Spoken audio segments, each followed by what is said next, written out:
بجد حاجة محبطة جدا لما تبقي جايبة البط وقاعد عندك 3 شهور، والبط يعني مستنية منه اوزان كويسة، وفجأة تلاقي البط ريش على ما فيش. صدق عليه المثل اللي يتقال عليه ريش على ما فيش. جيت على البط البيور كده لقيته ما شاء الله الحجم ممتاز. جيت مسكت البط لقيت البط هوا عبارة عن مفيهوش حاجة خالص. اضطرينا بقى ان احنا نجيبه ننتفه زي كده، ننتف الريش بتاعه علشان يرجع الريش ده العلف بتاعه والاكل بتاعه ما يروحش كله في الريش. ريش كتير جدا، والنتيجة مفيش وزن.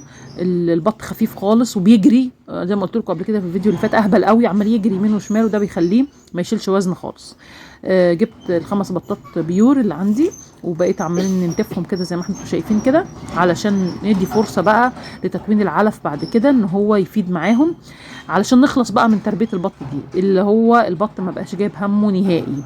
لا في تربية نافعة، ولا في حاجة نافعة معاه، العلف نافع معاه، ولا بحط له خلطات ووصفات وحاجات، وما مش عارفه الطيور حصل لها ايه. شكوت الناس كلها اليومين دول ايه اللي جرى للطيور، ما بقاش فيها فايده ليه؟ محدش عارف. بس انا برضو هفضل وراه بالخلطات والوصفات، وهقول لكم الوجبه الغذائيه التانية اللي انا بقدمها له ايه علشان تساعد معايا في التسمين.